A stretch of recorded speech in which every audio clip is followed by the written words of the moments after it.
មេកុយច្រកព្រំដែនអន្តរជាតិប្រពាំងស្រែហើយច្រកវ៉ាលីកំពុងតែជីសេះលេងដៃឲ្យតែឈ្មោះបងលុយគ្រប់គឺចប់តែម្ដងគយច្រកប្រពាំងស្រែរួមទាំងជនស៊ីវិលដើរកោសរុះជាលុយថ្លៃបាយពីក្រុមឈ្មួញនិងអាជីវករ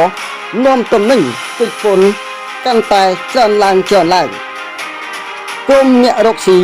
មិនហ៊ានរឹងតតឹងចំពោះមេកយច្រកទ្វារព្រំដែនអន្តរជាតិប្រពាំងស្រែនោះទេពីព្រោះបើហ៊ានតែរឹងតតឹងមុខជាត្រូវកយចាប់ហាក់ពីនៃបងគុណទ្វេតែម្ដងដូច្នេះមានតែបងលុយជូនក្រុមកយនៅប្រពាំងស្រែទៅតាមអ្វីដែលពួកគេទាតែប៉ុណ្ណោះទំនិញភាគច្រើនដែលឆ្លងកាត់ចេញពីប្រទេសវៀតណាមចូលមកប្រទេសកម្ពុជាគឺប្រភពមកពីប្រទេសចិនក្រុមអ្នករកស៊ីនាំទំនិញពីប្រទេសចិនឆ្លងកាត់ប្រទេសវៀតណាមចូលមកកាត់ច្រកទ្វារព្រំដែនអន្តរជាតិប្រពាំងស្រែ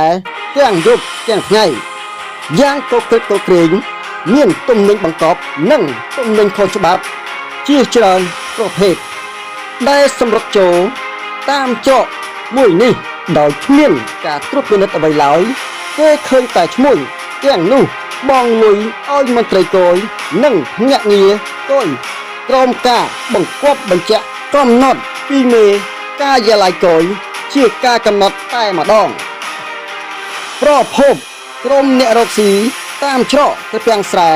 ទទួលស្គាល់ថាបើទំនិញរបស់ពួកគេបងពុនមិនបាន 100% នោះពិតជាលំបាកខ្លាំងអញ្ចឹងក៏មានការសម្រុះសម្រួលពីមន្ត្រីគយដោយបងតែពាក់កណ្ដាលហើយមួយចំណែកក៏ត្រូវជូនជាសាគុណដល់ពួកគយតែម្ដងទៅពីព្រោះពុនម៉ៅការនេះស្ទើរមិនបានពី 45% ទៅ 50% ទេ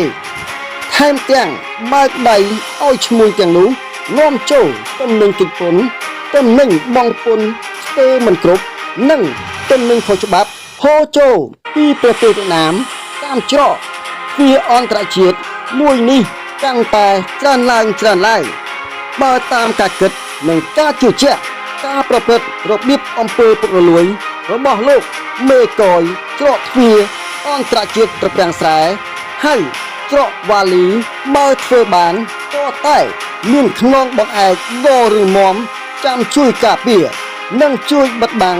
នៅអគ្គនាយកគយកម្ពុជាទើបមេកយច្រកនេះហ៊ានប្រព្រឹត្តអំពើពុករលួយដោយគ្មានខ្លាចក្រែងអ្វីទាំងអស់សមត្ថកិច្ចនានានៅច្រកព្រំដែនប្រពាំងស្រែស្ទើរឲ្យដឹងថាលោកមេកយការិយាល័យបានឲ្យមន្ត្រីគយនិងអ្នកងារគយរួមទាំងចុងជីវិលផងនោះដើរគៀបសង្កត់ជំរិតកោសរុះទាលុយថ្លៃបាយថ្លៃទឹកក៏បានបង្កើតជាការទាលុយ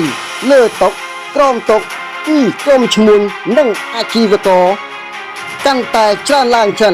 ពីអាជីវករដែលរកស៊ីដឹកទំនិញនិងប្រជាពលរដ្ឋនាំទំនិញចេញចូលឆ្លងកាត់តាមច្រកមួយនេះ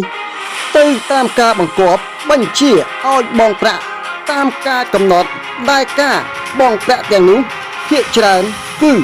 បងដោយគ្មានវិក័យប័ត្រពន្ធគយនោះទេ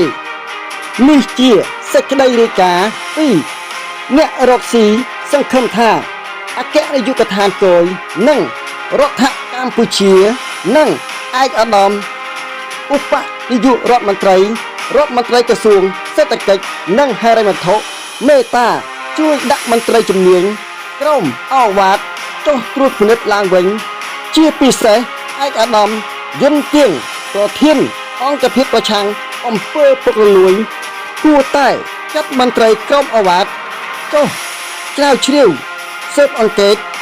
ភាពមិនប្រក្រតីរបៀបអំពើពុករលួយរបស់លោកមេកយច្រកទ្វារព្រំដែនអន្តរជាតិប្រពាំងស្រែ